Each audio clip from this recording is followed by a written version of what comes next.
Hey there everyone, thanks again for tuning into Sin's Workshop. Hope you're all having a wonderful day. Alright, so today we are going to be talking about Eat Your Heart Out.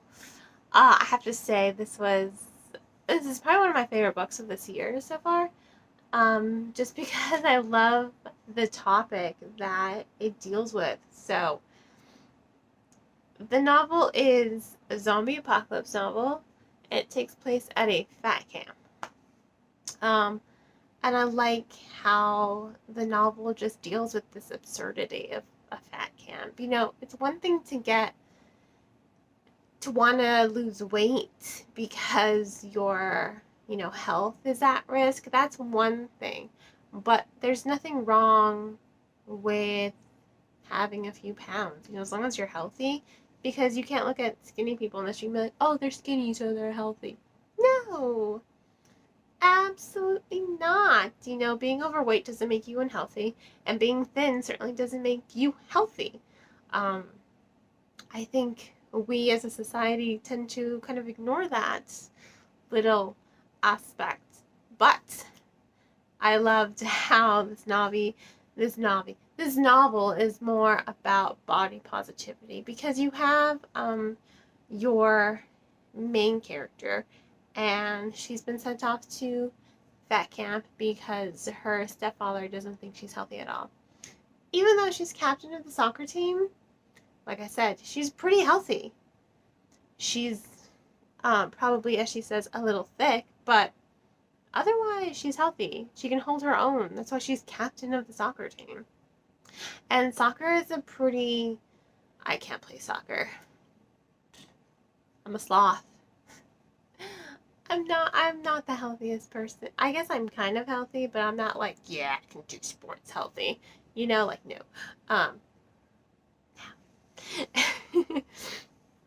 But I like how the novel could just kind of follows these characters because it's more than one character, and the novel splits between their perspective in a very interesting way. So it follows Allie, right? And she's one perspective, and she's an aspiring filmmaker, and I think her perspective is what gives the story the edge because it makes it a little bit more accessible to the reader. Just because she puts a lens on the characterization. She's like, oh, if this were a horror movie, you would be this character, you would be the final girl.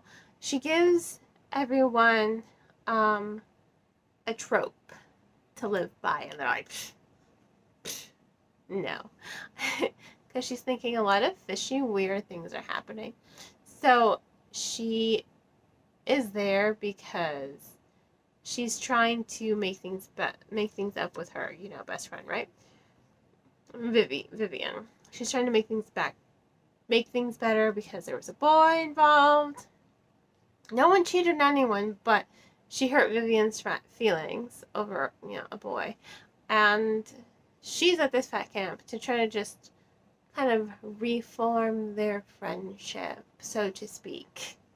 But I liked her lens, because it does feel very... God, what's the word? I'm trying to think of the word for it.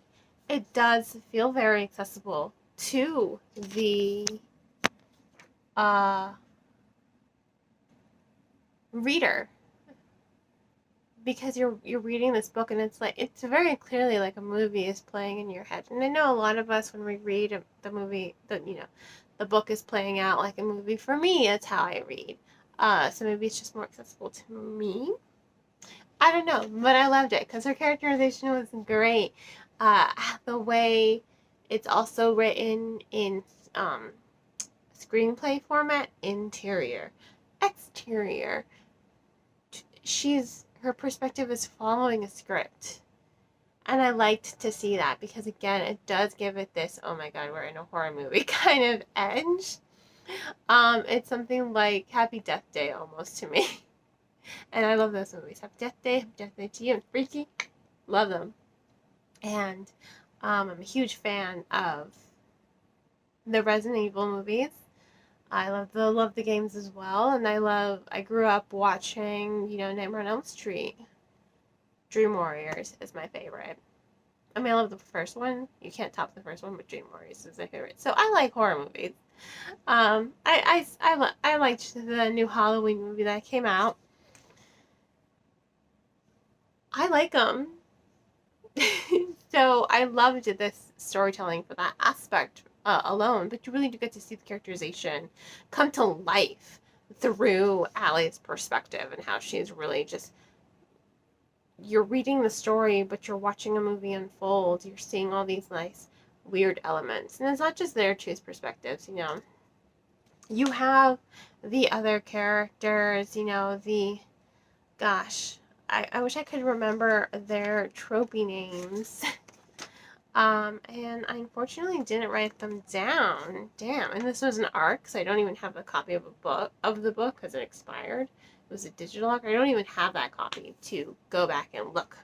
They'll be like, what's they're called? But you know the tropes. You know, you've got the Heart of Gold, the nerd, the whack job, the final girl. I'm just going with Breakfast Club tropes now because it did when I was reading it seem a lot like the Breakfast Club as well. So I like that you have this band of misfits who kind of just pull together to survive, really. And the fact that the zombie apocalypse is started by wafers, you lose pounds in seconds. And one of the girls, she's like, that's not, she wants to study biology, and her family is, you know, super religious, creationist, don't really believe in science. And she's at fat camp to hide her pregnancy from them. So she is very smart, and she's just like, scientifically, that's not right. That's not possible. So the zombie apocalypse starts because of people's need to be thin. How does that sound to you? I love the subtext to that. I love it so much because I think we as a society, I mean, I think we're growing past it very slowly, but I think we put too much pressure on everyone to be thin. You know, there's always the stigma when you're not paper thin. A perfect example is having the label plus size model. Like, come on, they're a model. You really don't need that plus size part in front of them. It's like you're putting this wall between thin people and non-thin people, when the wall should really be between healthy and unhealthy. Like I said before, you can be thin and unhealthy, and then a little thicker and completely healthy, like Vivian. Again, she is a soccer star. And then there's me, and I can't. Whew, I can't. I've just gotten lazy. So there are different levels, you know? And I think society, and I love that the author's challenging this, like, no, you shouldn't be obsessed with being thin. You know, that obsession leads to so many unhealthy habits in life. Anorexia, bulimia, just to name the two biggest ones. But there are so many more eating disorders out there. And I think, you know, binge eating, binge purging, you know, I think this obsession with being thin, that we as a society can be like, oh yes, you have to be thin to be beautiful. And like I said, I think we're moving past that. I think we're showing more of an appreciation to people who are not paper thin, you know? And I like that. I like how we're moving away from that, because it's one thing to want to lose weight for your health. Like, if you're overweight and, you know, the doctor says, hey, you're going to develop early onset arthritis in your knees if you don't lose some weight. That's one thing. You know, then maybe you are a little unhealthy. But you can't just be like, oh, you're overweight, you're unhealthy. Like, no, that's not how it works. And I like that the author is challenging that thought process. And I think it's something that we all have to kind of step away from. So to see, I mean, even on the cover, that's Vivian. You know, she's just whacking people, whacking zombies with canoe paddles and kicking all kinds of, you know, ass. She's awesome. She's like, I wish you were my spirit animal, but my spirit animal is probably a lazy cat. Just sitting around sunbathing, although I don't really sunbathe. You know, and I live in Florida and I'm how pale? That's okay. 15 minutes in the sun and I get really tan. It's because I'm Mexican. But Vivian is a superstar. And she was sent away by her fat-phobic stepfather. He's a dick, by the way. And her mother is a dick for agreeing to it. Like, you need to start liking him more. Like, I don't need to like someone who is just gonna keep degrading my appearance. Thanks, but no thanks, Mom. You know, that's kind of Vivian, and I love her for that. She holds her ground. She's so fierce.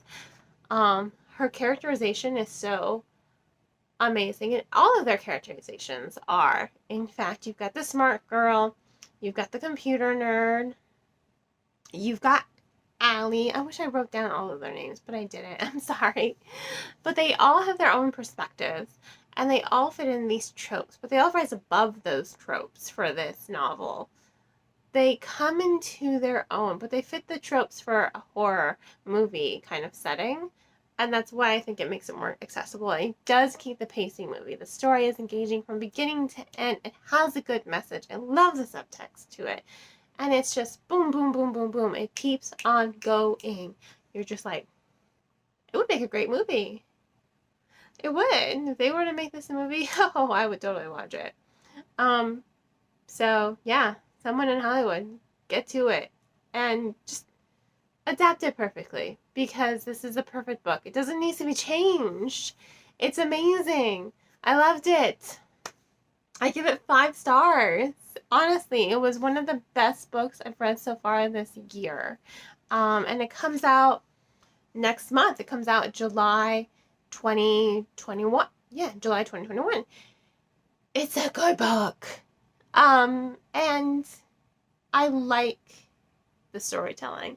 I love the characterization. I love how you have everyone's characterizations just, you know, very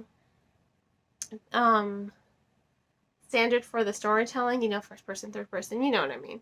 And then you have Allie, who's just screen written perspective. So you're seeing this really nice change and shift, but it's not distracting either. It fits with the storytelling. It fits with the way the story is supposed to be written. And I think that that's what makes it really interesting. This structure, the structure to it, the sound of it, the characterization, the subtext, the deep meaning to it. I found it very empowering to read, especially because I struggle, you know, I'm pregnant again. And I look at myself and I know it's a baby bump, but I'm just like, ugh, I feel like I don't look great. And everyone's like, Cynthia, you look amazing. And I'm like, and they're like, no, you do. And I'm like, and I felt that way the last time I was pregnant. I was just like, oh God, I'm so fat. And everyone's like, you're not fat, you're pregnant. And I'm like, I know, but I just feel just, you know, and I'm going through that again.